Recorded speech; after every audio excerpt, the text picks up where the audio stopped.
Bishop Allyson Abrams. Welcome to the Bishop Allyson Abrams Show, where I believe truth empowers. Each week, I will bring topics to you that I believe you should be made aware of. I will give you my professional opinion on these topics that I bring to you, and probably some necessary suggestions too. We will talk politics, we'll talk religion, we'll talk real estate, health and education. I have some great topics to share with you on today. Stay tuned. We'll be right back. Hands are a blessing. Wanted to share with you a wonderful story from Baltimore about an 8-year-old young boy who recently received hands. His name is Zion. At the age of 2, Zion, who lives in Baltimore, was discovered to have a life-threatening sepsis infection. And therefore, this particular infection caused failure of organs as well as some problems with his hands and feet. And therefore, the only thing the doctors knew to do to save Zion's life were to amputate his hands and his feet. So at the age of 4, Zion was blessed to be able or healthy enough to receive a kidney transplant, and his mother donated a kidney to him. And so it helped him in some of his hardship that he was experiencing from his infection and his illness. And so then he went on the list to see if he would be, a candidate. However, the hospital, Shriners Hospital for Children and the Children's Hospital of Philadelphia, evaluated young Zion for 18 months before he could be deemed a candidate for surgery.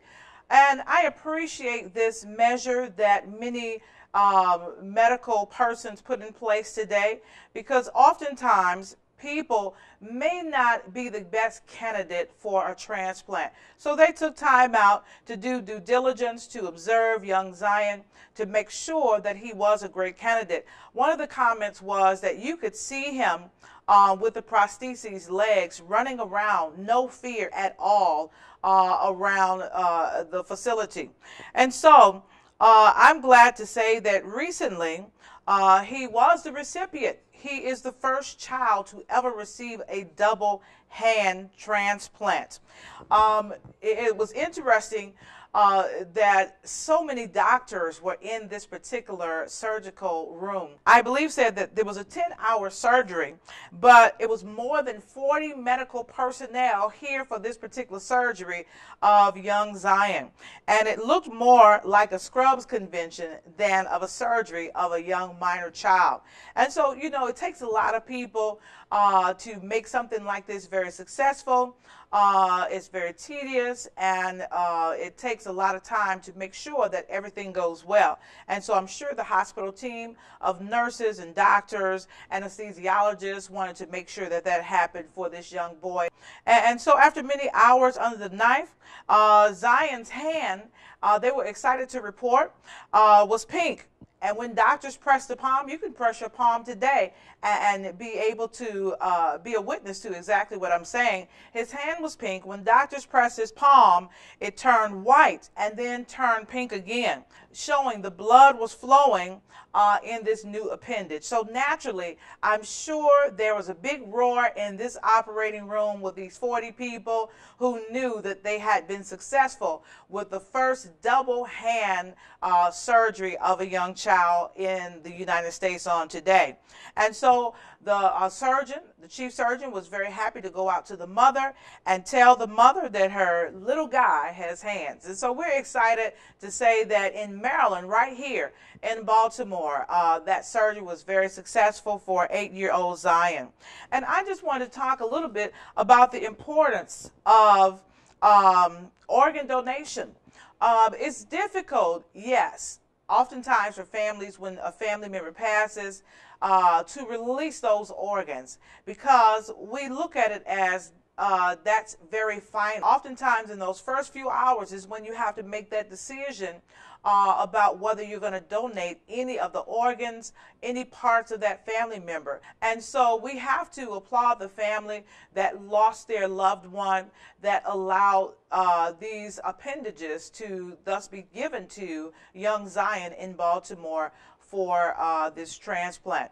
And so I want to say it's very important, if you have not made the decision about when you are to transition from this life on this side of heaven to the other side, then please do consider whether you want to be an organ donor.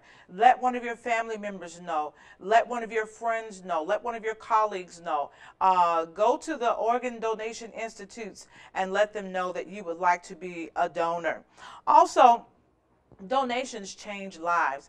The church that I pastored in Detroit, I had a member who was a double liver transplant patient. She was donated a liver once, and unfortunately that liver began to reject in her body, and so she had to go on the list again. And so a friend of hers brother was in a car accident. It was very tragic. It was very painful for their family, but the friend remembered her friend whose life was declining. She was the mother of a young high school boy. She had just become a grandmother and was very vibrant in the community until her decline began to occur. And so she remembered her friend, and she called her and said, "Do you still need a liver?" And she said, "Yes, I do." And so they went to see if the brother would be a match, and she was naturally already on the list, but she had a personal donor who wanted to give their liver specifically to her. And so turns out he was a match. They called her in and said, "Hey, we can get you in as soon as possible if you can get to the hospital." So we all went down to the hospital and we prayed, we rejoiced, and we also prayed for the family of the loved one who lost his life in a tragic accident. However, to know that they were giving life to somebody else, someone who was connected with their family member, made all the difference in the world. And so I'm happy to say that the transplant surgery was very successful. She has not rejected this liver. That was about 4 years ago. She is doing very well. And we thank God for that person who thought about their friend. And so I just want to remind everybody that transplants do change lives. Transplants do save lives. Transplants do make a difference in many people's lives on today. And so there are many people who are walking around that are living testimonies of what someone else's decision did in their lives. Also, I do want to add that these families will be connected forever because of their kindness, because of their generosity to give something from their deceased son to this young lady. They will be connected forever because as long as she's living, the way that they see it, a part of their son is still living. And so I love that thought. I love the way they considered that, and it was just a wonderful match. And so don't forget that if you have not considered it, do consider that. Also, I just want to talk about the medical advancement today, where we are in medicine in our society. It's a great place to be in. I know many years ago I had an uncle who lost a hand, as well as another uncle who lost a finger working in on a job. And we know many times people just had to go without those hands, and had to go without those feet, had to go without the legs, had to go without the fingers. But now where medicine is on today, there is a great possibility that you may be able to have a mechanical finger. And now, looking at what has happened with Zion, you may be able to receive an actual appendage from someone else. And so there's lots of hope in medicine on today, a lot of advancement in medicine on today. And I just believe that there may be a blessing waiting for somebody out there who is in need and still on the donor list. Hands can be a blessing. Planned Parenthood you have to have seen the challenges that are going on today if you have a television in your home, if you read the newspaper, or if you listen to the radio. In a press conference held by Senate Republicans on this past Wednesday, the podium bore a sign reading, "Fund Women's Health, Not Planned Parenthood." There are two senators that were out front with this particular issue, and I find it was interesting. The Republicans chose two women, or two female senators. Iowa Senator Joni Ernst and Nebraska Senator Deb Fischer were the ones who spoke first on the move or the push to defund Planned Parenthood. Republicans are acting at a time when the organization, as we all can see, is very vulnerable. There is an anti-abortion group that has released secretly recorded videos of Planned Parenthood executives casually discussing fetal tissue donation for medical research purposes. Planned Parenthood says the videos are misleadingly edited and that it has complied with the law on these. Now, when I first read this, I thought it was very interesting because when you look at tissue donation for medical research purposes, I said to myself, wasn't it the Republican president that wanted to begin this stem cell research and tissue research? And so I know that this is a very divisive issue for Republicans on today. So while they're trying to find something that might garner support from across the country for Republican candidates, they are dividing their party, because there are Republicans who do support stem cell research and fetal tissue donation for medical research purposes on today. Nearly every senator used strategically, now you got to watch what they're saying, they strategically use the word compassion as they attacked Planned Parenthood. And so some of them even stepped out as far as saying what is especially shocking is the lack of compassion towards women and unborn children. And so now they're trying to pull in, once again, the women who have really not been as supportive of the Republican Party as in the past. And they're trying to pull in young persons who now are trying to decide which party they will support. Will they support the Democrats or will they support the Republicans? So once again, they have all gotten together to strategically use this word compassion. But in my opinion, they're using it in error. The former senator or former Secretary of State Hillary Clinton had to chime in during an interview on this push to defund Planned Parenthood. And after seeing the video, she described the videos as disturbing. However, the former senator and former Secretary of State Hillary Clinton does say that she still supports the Planned Parenthood organization. And so I believe this might just come back to bite some of the Republicans. I believe this might not go the way that they want it to go. However, let me just give some information on Planned Parenthood. Under the Hyde Amendment, that's HYDE, no federal funding can pay for abortions except in the case of rape, in the case of incest, and in the case of life endangerment. And so that includes the funding Planned Parenthood gets for contraception, cervical cancer screenings, and well woman exams. And so I want to just take a moment to talk about how many persons Planned Parenthood has helped down through the years, over the years. Many persons have utilized this organization. This organization has helped people young and old. Let us not think that only young people are utilizing Planned Parenthood. There are some older persons that utilize this organization as well. And I'm just glad to see that Hillary Clinton, our former senator, as well as former Secretary of State, did say that she still supports this organization, still supports its mission. And so I just want to say, be cautious of videos that you allow to sway you and sway your opinion of anybody or anything, because there are lots of editing programs out here today. And there are lots of ways to cut and clip and put things together that may sway what the person was actually conveying in their conversation. So before we just totally decide to defund Planned Parenthood, before we make them guilty of doing something that they were not started or established to do, let us get all of the facts, let us have all of the information, and let us give them the opportunity to defend themselves. Once again, we should support Planned Parenthood on today. Is Washington, D.C. headed for the sea? That's what some geologists are saying. They have now named this problem that is ahead of Washington, D.C.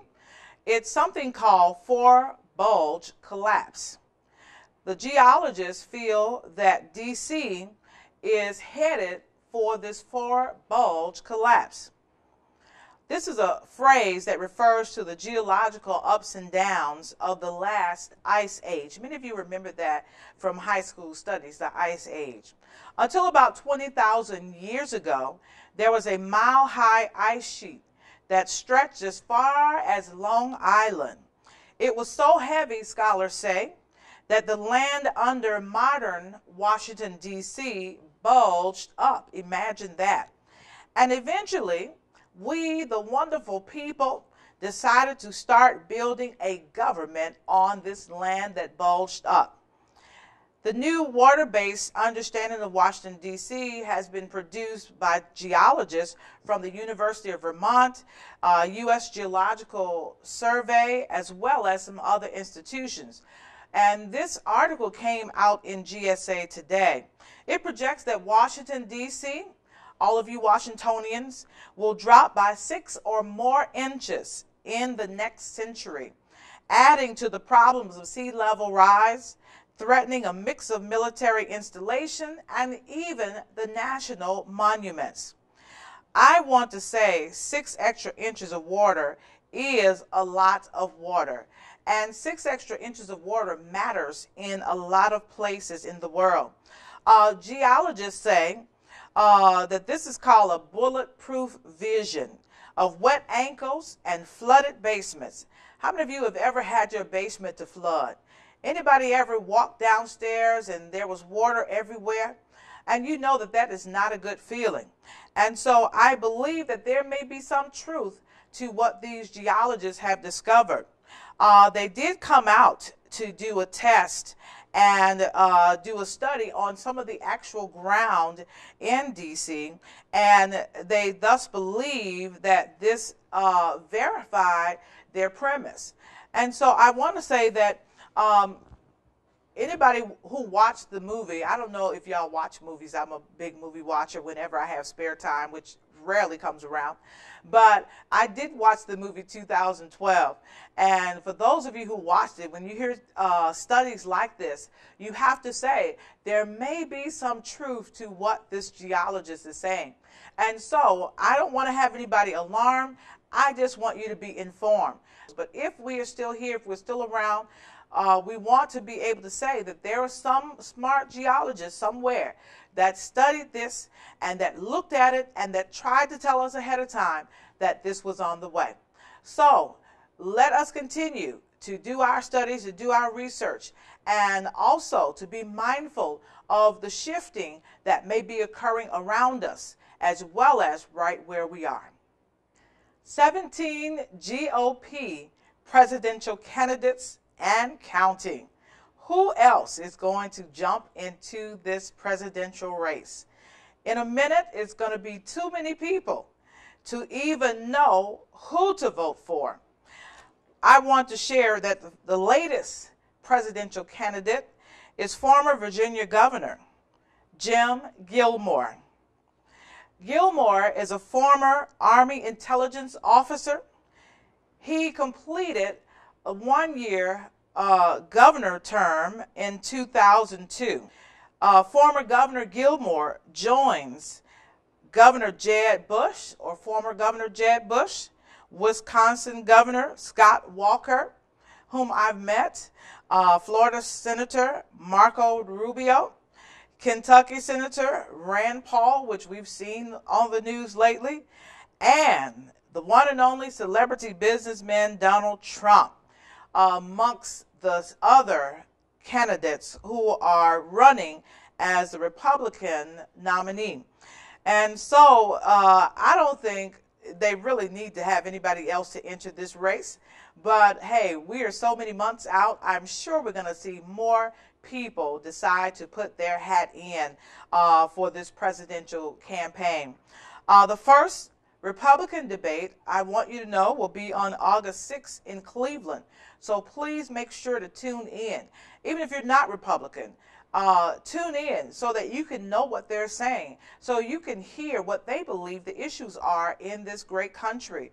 It's always important to know what the other party is thinking. And so if they, by chance, happen to win, then you'll know what their focus will be once they get into that presidential office. I want to say that now Democrats are up to 5 candidates running for the office of president. Among them, of course, are former Secretary of State Hillary Clinton. We have Martin O'Malley, as well as Bernie Sanders. And so I believe it's going to be an interesting year. Anybody remember the last presidential election, how tired we were of seeing all of those campaigns for literally almost a year? And so I just want to say, prepare, because as we move into the debates, we will begin to see the commercials.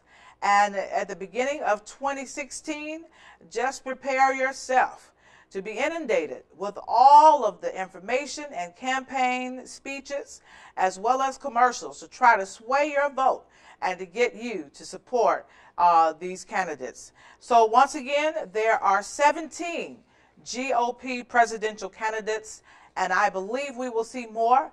There are 5 candidates for the Democrats, and I believe we'll see more on that side as well.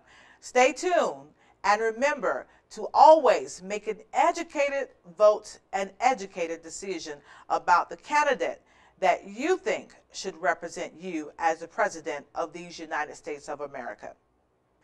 Starbucks hires a celebrity. I was very moved by this story when I read it.